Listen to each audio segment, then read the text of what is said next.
After the breakup, I decisively quit my job and was preparing to move abroad when suddenly, at the airport, my ex-girlfriend and former boss showed up to win me back.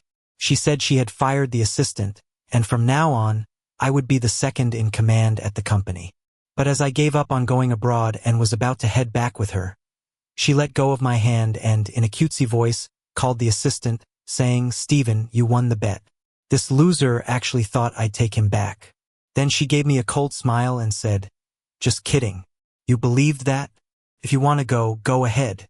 Nobody's stopping you this time." Colleagues around laughed at me like I was a dog, always ready to run back at her command. What they didn't know was that giving up on going abroad was because my new company had just completed a takeover, and I would be their new CEO. When my ex-girlfriend Gina smugly told me the attempt to win me back was just a joke, I wasn't angry. I simply took out my phone to book a ride home. Colleagues jeered at me, saying, "Nick, the CEO already said she doesn't want you. What's the holdup? Go ahead and rebook that flight. Didn't you say you had an offer abroad? What happened? They don't want you anymore." Gina indulged their taunts with no intention of stopping them. Such oppressive workplace bullying had often surrounded me in the past few years. I used to argue back, feeling aggrieved, wondering why my girlfriend, the CEO, wouldn't defend me.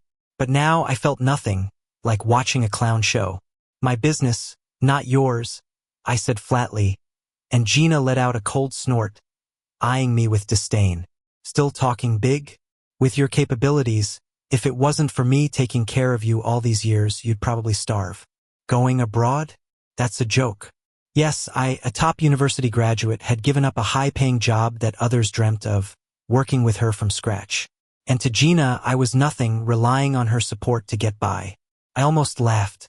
I once loved Gina intensely, and even though I was a manager after decades' effort, I had no complaints. Until she repeatedly took my projects and handed them to a new assistant, Steven, and even blamed his mistakes on me, making me the scapegoat. She used that to cut my pay and suspend me, while promoting and raising Steven's salary. That was when I woke up and realized this one-sided relationship had to end. So, I resigned on the spot and broke up with her, deciding to pursue opportunities abroad. I didn't expect her to pull a stunt like this at the airport. Yet I wasn't upset, just puzzled. How blind I was to have loved such a woman. Shaking my head, I was done with words. "You're right. Can I go now?" I sidestepped Gina to leave, but she suddenly grabbed my hand firmly, saying with disdain, "Still acting? The abroad excuse is busted. I'm giving you a chance for old time's sake. Come back with me, and I'll make you Steven's assistant." Seeing her put on a gracious air, I finally understood her true intentions. Outwardly, it was a bet with Steven to see if I'd take the bait. In reality, it was to keep me in the company, slaving away for her and Steven. Gina indeed had Steven's future well planned, with promotions, pay raises, and someone to mentor him. Meanwhile, I was the one who helped her reach her boss dreams. But she stripped everything away from me without hesitation to make way for Steven. I laughed coldly. Steven lacks the skills to even deserve my help. Gina's face darkened instantly. "Nick, it seems I've spoiled you too much over the years." No sooner had she finished speaking than a figure approached from a distance. "Gina." Instantly, Gina turned gentle, going to greet him. "Steven." Steven was the only one in the company who called Gina by her first name, while even I had no such privilege. Steven glanced at me and laughed. "See, I knew Nick was bluffing about going abroad. He didn't leave after all." Gina shot me a look filled with disdain, saying, "Some people think too highly of themselves, believing the company can't function without them. Not like you, Steven, skilled yet humble. If he misses an opportunity, so be it. Let's go." Steven, however, tugged on Gina's arm, pleading, "Gina, we can't leave yet. Ever since Nick quit, my watch has been missing, the one from my grandmother." As he spoke, he suddenly turned to me, pleading, "Nick, would you please return it?" Before I could grasp the situation, Gina glared at me angrily. "Nick, you stole something?" As I began to deny, Gina cut me off coldly. "Don't try to deny it. Would Steven falsely accuse you? You don't have a job now, who knows if you wouldn't stoop to petty theft." Then she ordered a few people, open his suitcase, check it. I stared at Gina in disbelief. After 10 years together, knowing my character, she would publicly search my suitcase because of Steven's baseless accusation? When she made that mean joke, I didn't argue with her. But now this near-bullying behavior ignited my anger. Not disappointment or heartbreak, just rage and disgust. "Stop," I shouted angrily, while Steven feigned innocence. "Nick, why get upset? Did you really take it?" Gina looked at me with even more contempt, signaling 2 men to hold me back as she coldly ordered, "Ignore him, search on." Watching my suitcase spilled out, private items scattered, I was furious and screamed for airport security to stop them. They reluctantly stopped, and Steven looked disappointed. "Didn't find it." "Forget it. Let's not make it hard on Nick. He's having a tough time." Gina shot me a sharp glance. "Looks like someone stole and sold it." Then she said gently, "It's okay, Steven. I'll go with you to buy a new one." As she left, she gave me a cold look. "Nick, don't come begging to me when you're out on the streets in the future." With that, she left with a group and Steven gave me a taunting look. I didn't say anything, just smirked inwardly. They didn't know the company's project was about to fail and would soon be acquired. I'd given up going abroad because the new company appointed me as the CEO. The headquarters of my new company is overseas, and it's a well-known big enterprise. Back when I was about to graduate, I got an offer because of my excellent grades. But Gina persuaded me to stay and start a business with her, so I turned it down. After I broke up with Gina, they immediately called and invited me to join. But just as I was about to board the plane, I got a call that their subsidiary here decided to acquire this place, including Gina's company. They decided to make me the new CEO. After I put my luggage down at home, I arranged to meet Felix, the local head. I got to the restaurant early, not expecting to see Gina and Steven laughing together until they noticed me. Gina paused and then walked over with a look of irritation. "Nick, why are you stalking me like some kind of sticky plaster? Weren't you acting tough earlier? Regret it now?" Before I could speak, Steven chimed in cheerfully, "Gina, with so many people around, Nick probably couldn't admit he was wrong. How about this, Nick? Apologize to Gina, and I'm sure she'll give you a job." Gina looked at me irritably, pretending to be difficult. "Since Steven's pleading for you, it's not impossible. Drink this bottle of wine and I'll let you be my assistant." She pointed to the wine on the table. I chuckled inwardly. Gina knew I had a stomach issue and couldn't drink, but she was just playing games to make me cave in. But she miscalculated. "I'm waiting for someone," I said. "Waiting for someone? Ha, your stubborn mouth." Gina sneered. "I've known you for years. Don't think I don't know your little tricks. You just think it's beneath you to be Steven's assistant. But in this day and age, what's pride worth?" Just then, Felix arrived, greeting me with a handshake. "Sorry, Nick, for keeping you waiting." I ignored Gina and shook hands with Felix. "Let's talk inside. Too many flies buzzing around here."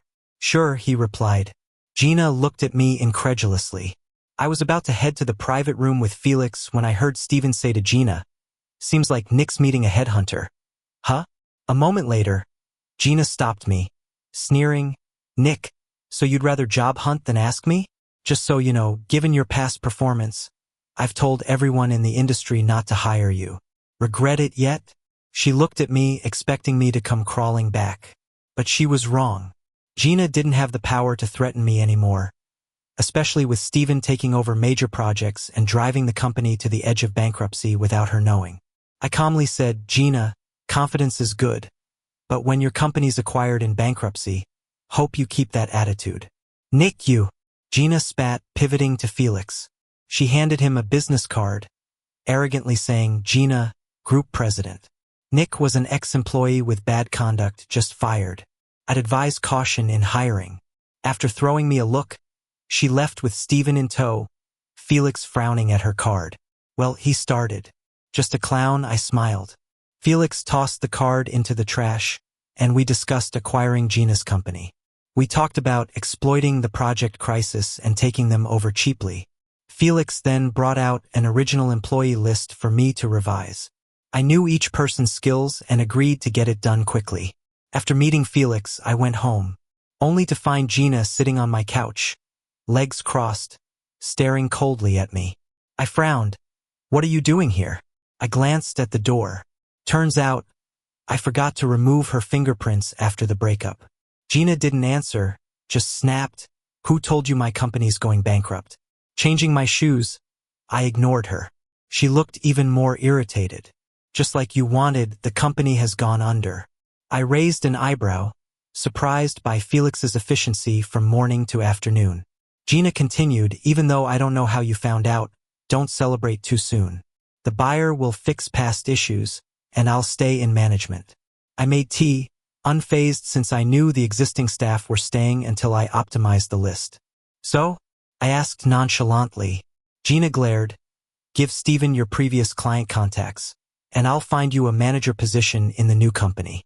You need to know, with the head office's support, the group is only going to get stronger. I'm giving you your managerial role back, and that's quite a valuable offer." I suddenly laughed. She said it so confidently, as if she was giving me a huge favor. But I knew all too well that once the company got acquired, Felix went ahead and released my development plans.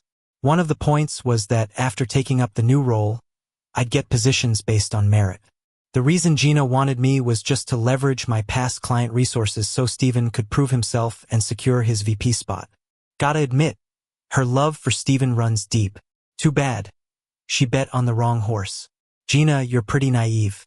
My words made Gina's face drop, and she suddenly got up, walking toward me step by step.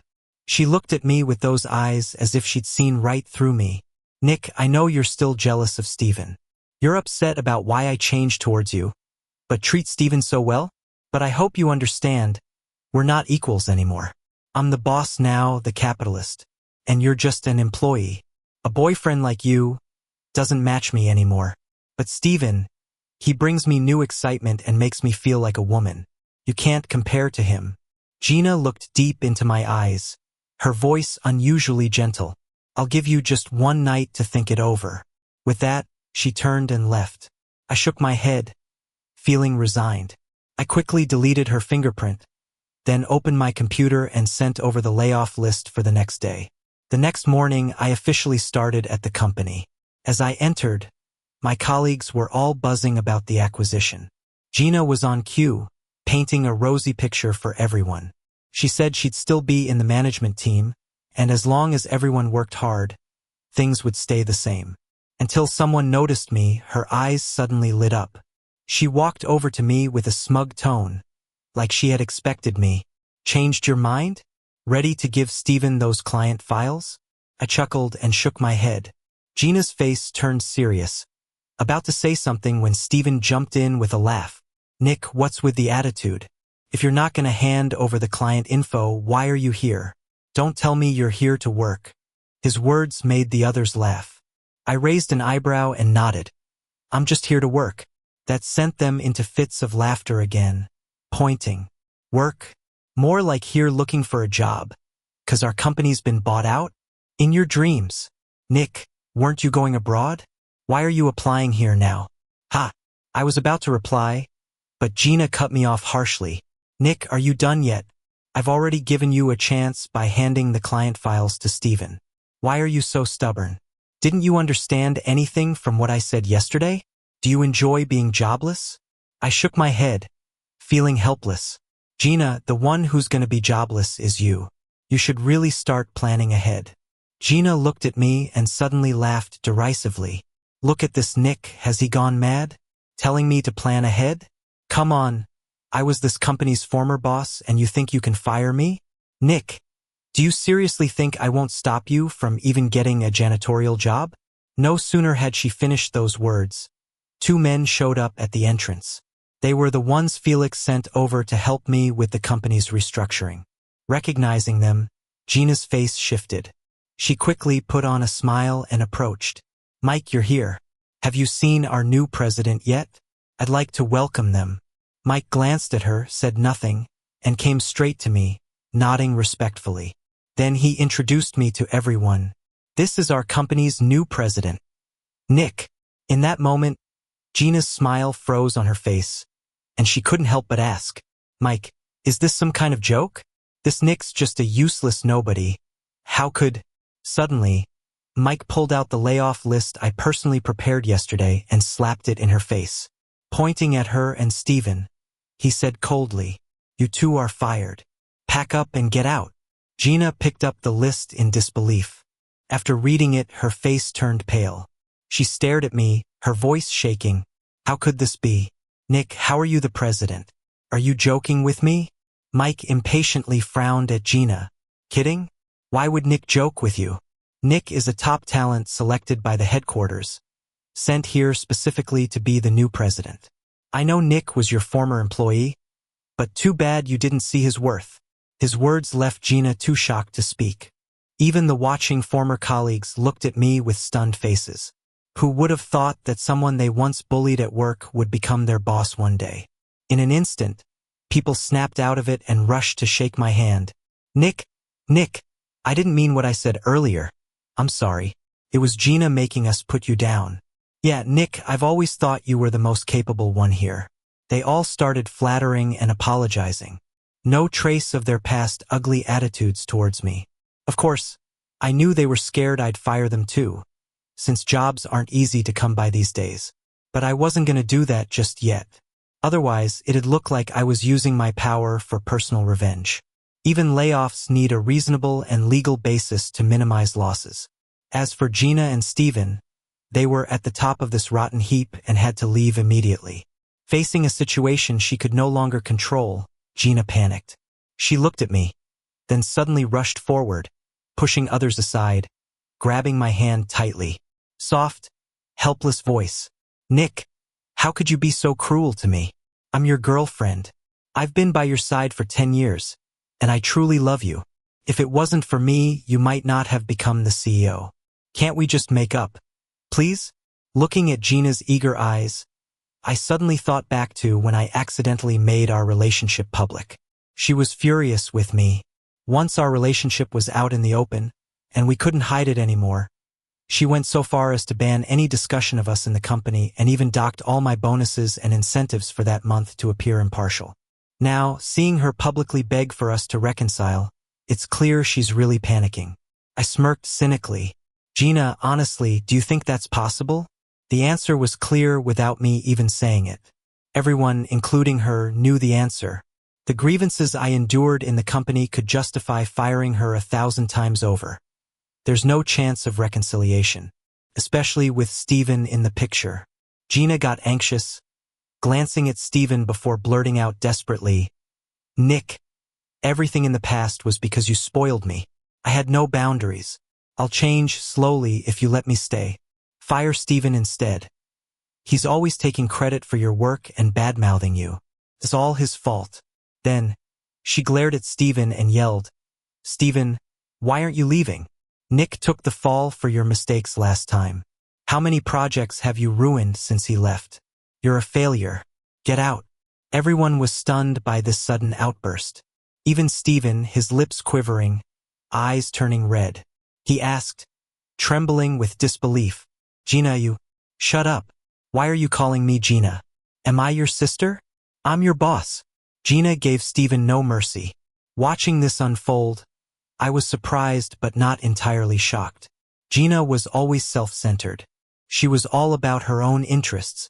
Back when we graduated, I had a promising future ahead, but she forced me to start a business with her, threatening to break up if I didn't comply. She just wanted to be an entrepreneur, to be in charge. And now, facing pressure from me, she was ready to ditch Steven without a second thought. "Nick, do you see my sincerity? I've always loved you. I can't be fired. This company is our hard work. You can't leave me," she whimpered, her beautiful eyes brimming with tears. Before, I would have surrendered to her wishes. But now I said coldly, "Both of you, get out." I'm not saying it twice. It's work time. I won't waste it on this personal nonsense. Within moments, security moved in, dragging Gina and Steven out. Colleagues quickly gathered their things and tossed them at the company entrance. After dealing with the two headaches, I felt a little more settled.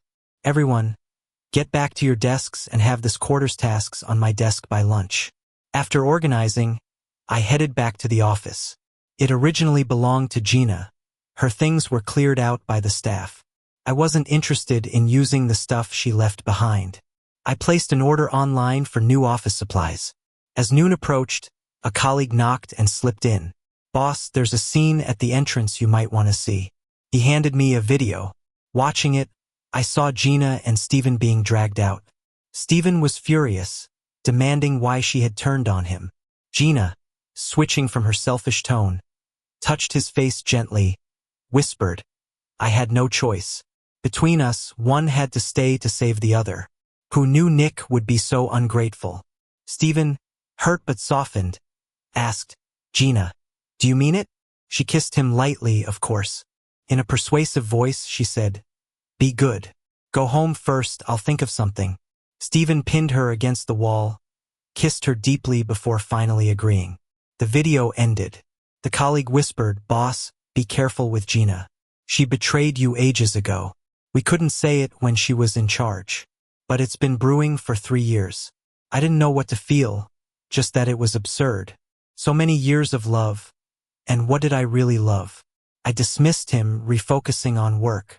That evening, coming home, I was suddenly embraced, breath hot against my face. "Nick," a woman's soft voice. Hands roamed over me, pushing me inside. I switched on the light, pushing her away. Gina stood there, looking hurt. "Nick, what are you doing?" I felt nothing but disgust. Yesterday, at this same hour, she sat on my sofa, waiting, demanding client information as if she still ruled. But now she's using these tricks to seduce me again. How many faces does this woman have that I haven't seen yet? Get lost. Gina, however, latched onto me once more. Nick, can you really let go of me? I love you. I've given you my youth. You can't be so heartless. You're just jealous of Steven, aren't you? I already ditched him, so why are you being like this? If I hadn't seen that video at noon, I might have believed her. Of course, I had no intention of getting back together with her. I just wouldn't be surprised by anything she does. Gina, we broke up. Can you stop pestering me? I said, holding back my anger. Gina cried even harder. Have you forgotten the promises you made to me? You said you'd love me forever. Remember? Nick, forgive me just this once. Just once. She pleaded, pulling out a small box from her pocket. Inside was an exquisite watch. She looked at me earnestly. This watch is custom made. I didn't give it to Steven. I'm giving it to you. You're the only man for me. The watch brought back memories of her having people hold me down and forcibly open my suitcase at the airport. My face instantly turned cold. I'll say it again. Get lost. Gina looked at me, shocked and a bit angry. She snatched the watch away and snapped, "Nick, just you wait," then stormed off in a fury. I didn't hear from Gina for the next few days. Meanwhile, my company was up and running smoothly, thanks to support from the headquarters. I also hired some competent staff to handle business matters, cutting loose the former useless colleagues. That day, right after a morning meeting, Steven suddenly called. As soon as I picked up, he started yelling, "Nick, where's Gina? What did you do to her? She's had her phone off." No replies for days. "You bastard." I furrowed my brow, responding coldly. "Are you like a mad dog just barking aimlessly? I don't know where Gina is." He immediately denied. "That's a lie. Gina went to see you and never came back. If you don't come clean, I'm calling the cops." He hung up after that. I didn't bother with him. Even if the police got involved, it wouldn't concern me. But Mike, who came to report work, overheard and couldn't help but mention, "I last saw Gina with Felix. They seemed pretty close." I frowned. Felix was the contact sent by the headquarters. Why would Gina be involved with him? Before I could ask, Mike clarified. Gina had been trying to seduce Felix, either drugging him or otherwise. They've been seen together frequently lately. Mike even sent me a video of them dining together, expressing concern. Not sure if Gina has any plans for the company again. Felix runs the domestic branch while I'm from the overseas branch. This makes things tricky. I nodded, acknowledging him, and sent the video to Steven. He was worried about Gina, wasn't he? Let him see how she's been cozying up to someone else. That night, drama unfolded. After discussions with Mike over a nearby project, we were heading to eat when we saw Gina being dragged out by her hair by an elegantly dressed middle-aged woman, her stylish clothes in tatters. An audience had gathered, snapping photos, while Felix remained unseen. "You homewrecker. Seducing my husband. You whore. Who do you think you are? You're just a fling. What more do you want? Get out." As Gina stood, battered and bruised, she spotted Stephen, launching into a tirade. "Stephen, this is your fault. Have you not ruined me enough? I finally got with Felix and you stabbed me in the back." Stephen slapped her hard, his face twisted with rage. "And you dare blame me? You told me you were asking Nick for assistance. Now I find you with an older man? I called you so many times. I almost begged others to find you, and you betrayed me." Bleeding from her lip, she glared at Stephen and lunged at him, clawing his face. "If it weren't for you, would Nick have broken up with me? You're just a kept man. Who I sleep with is none of your business.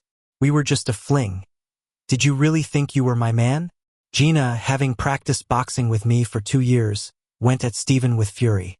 Under her blows and humiliating words, he lashed out, punching her repeatedly. The scene was oddly satisfying to me. A dog-eat-dog drama indeed. The police arrived, separating and taking them away, dispersing the crowd. A week later, Gina was released while Stephen remained detained. Their story didn't interest me until a month later at a business collaboration event. There I saw her again. Gina clung to an older man's arm, acting like the lady of the house. Not Felix but John, a potential business partner. "Fancy meeting you here, Nick. I heard you're interested in my husband's project. If you kneel and beg, maybe I'll consider it," she taunted. I frowned at her. Gina still looked stunning, yet carried an indescribable allure. She eyed me haughtily, like before when she had me wrapped around her finger. I ignored her entirely.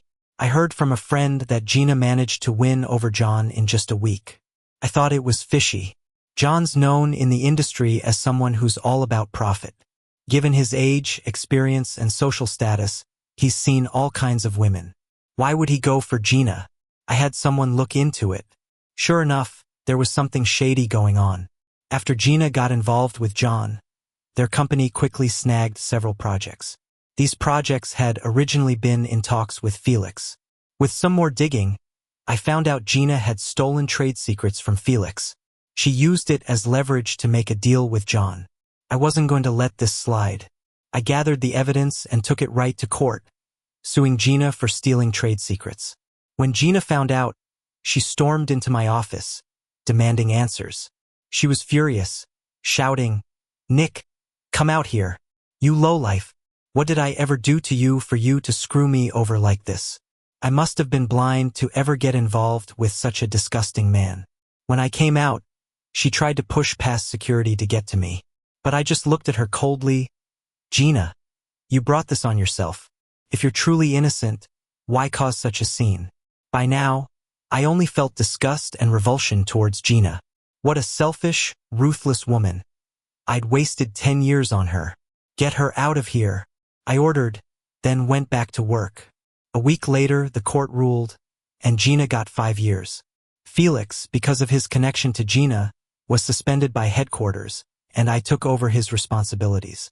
Coming out of the courthouse, just as I was about to get in my car, a limping figure approached me. It was Stephen. His once handsome face was now scruffy and worn, with a deep scar. I frowned, wondering if it might have been from the altercation with Gina on the street. But his leg. "Yeah, I was a top graduate, gave up a dream job. I took your projects, framed you, and took your place." "I'm sorry," Stephen said. "These days in jail, I've done a lot of reflecting. Gina got what she deserved, and so did I. I wish you all the best." I was bewildered by Stephen's sudden apology. What was he getting at? Tears suddenly welled up in his eyes as he spoke, his voice choking. "I once loved her so much, thinking taking her from you meant I'd have everything. Turns out I was just a fool." He finished, chuckled bitterly, and walked away. I never saw Stephen again after that. Gina sent messages through people, hoping I'd visit her, saying she was lonely. I didn't bother. We were like strangers now. Her life had nothing to do with me anymore. 5 years later, I'd led the company to multiply its market value and was appointed as the head of national operations. My career was thriving. I later heard from mutual friends that Gina was released. She had some mental issues and was taken back to her hometown, where she got married and had kids. My future continues on. For the rest of my life, I just want to live for myself.